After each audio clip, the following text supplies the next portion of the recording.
whatever the thing is where something goes right. I love this. This is notice. a fantastic one. I'm going to use it. The Good. evidence journal, because I The do evidence journal. because the brain wants evidence.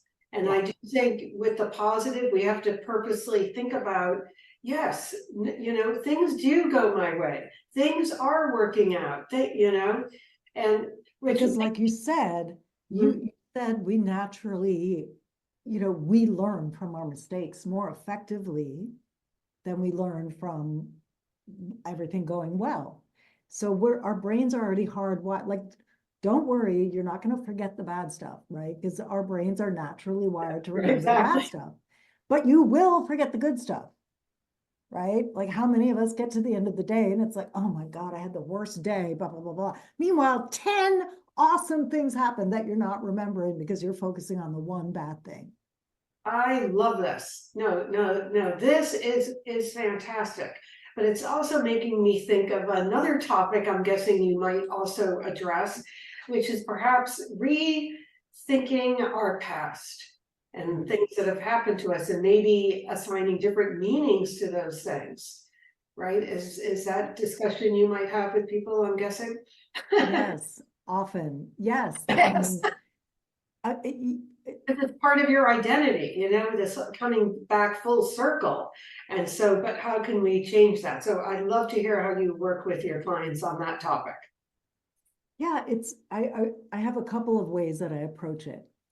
First of all, I think it's really important to look at how the bad things we remember and the things that have hurt us from a broader perspective. Like, what was the lesson learned? Or what did that show me? Or was there a strength that I cultivated as a result of that experience that I would not have cultivated had that not happened? So it's bad stuff sucks. I'm not going to sit here and go like, oh, it was fine.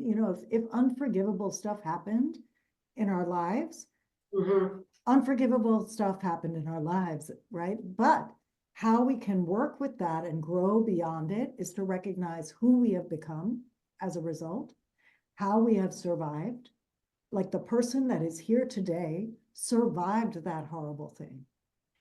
That's amazing.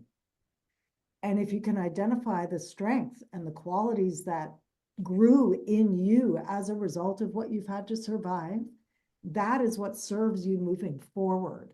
So that's one aspect I work with.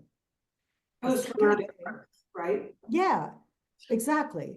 The other way I work with it is, and this might be a bit esoteric for your audience, but hang in there, stay with me for a sec. I love esoteric. Okay, good. Okay, good. Then my people. Yeah. From a certain depth of the self, if you can deepen your relationship to yourself, there's a part of you that has never been harmed. There's a part of you that's never been hurt.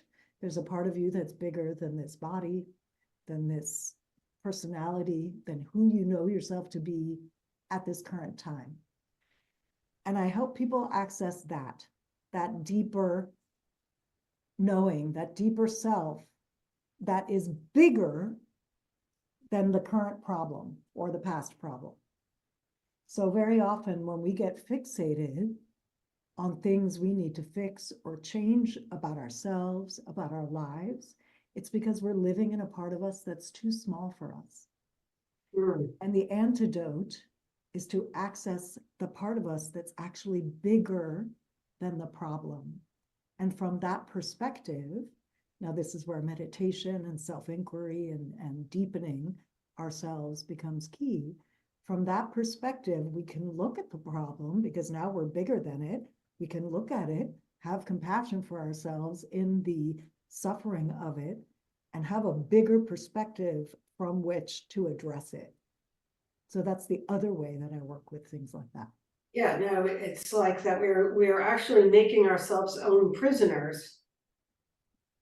And I can't help but think of, I don't know, I'm sure you're familiar with the book Viktor Frankl and the Meaning of Life. But he has this great quote in there, which I might butcher, but basically that everything can be taken away from a human except their ability to choose, their emotion in their head. But that's when you were talking about that, I mean, that's what it is. And people go through trauma, which could be a one-time incident, or it could have been 10 years. But then we hold on to these things that shouldn't have happened to me for 20 more years, 30 years. What's going on? Yeah. And but there's the logical, the brain, there's a logical, and then there's, the emotional component. Right. And the emotional, it's more tender, right? And that's what I think we get afraid of. We get afraid, I've heard this over and over again. Oh, but if I go in there, I'm afraid I'll never come out. In Like particular, this comes up with grief, right? sure. It's like if I let my grief be as big as it is, I may never come back. And my experience is that that's just simply not true. That's our protection and our fear talking on this side of it.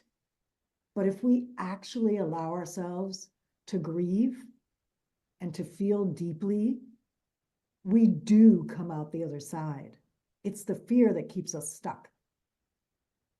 Yeah, again, there was another quote, but basically it seems like ginormous, that fear, but when you actually step into it, it's like paper thin. And you're like, are you kidding? Yeah, You know, like exactly. jumping off, right? And this is why it's so important to have people in our lives who can hold us in those spots. Because if we are afraid, it's easy to it is easy to get stuck, right? To have a story take over our brains and we think that it's true, and then we're stuck in that story for 20 years. This is the importance of having guides, therapists, all the various people who are available to work with to help us navigate those spots that we might otherwise kind of get lost in. Again, because I feel like we lose this opportunity. Again, so maybe you could tell a little bit more about some of the, your positive transformations, I guess, of a couple of the people you've worked with, if someone particular comes in mind. Oh, sure. Yeah, so I have a client who, before we worked together, her therapist had been encouraging her to leave her husband for about 10 years. She was in an emotionally abusive situation. And after 7 months with me, she did. And then the work began, right? Because to rebuild a self after it's been so torn down by gaslighting and negative input takes time. But she is transformed into someone who's serious, doing incredible work and transformative work in the social justice space, in various cultural spaces. She's stepping into her own as a philanthropist. And yes, that voice, that negative voice, is still loud. That will probably always be there. I mean, it's still there for me sometimes, right? Like, though, it's not like our old patterns disappear, but they do dwindle as we build other parts of ourselves larger. Options. You give options. Yeah, we have options. So you can hear the negative thought come up and set it aside and keep going, versus having that negative thought derail you. So that's happening more and more for her, where she'll see the negative thing and she's like, nope, we're not doing that today, and she keeps going. And I'm just so proud of her. It's Wow, well, that is life altering, and I'm sure it's at some point, you look back at some of these experiences, and it was like that was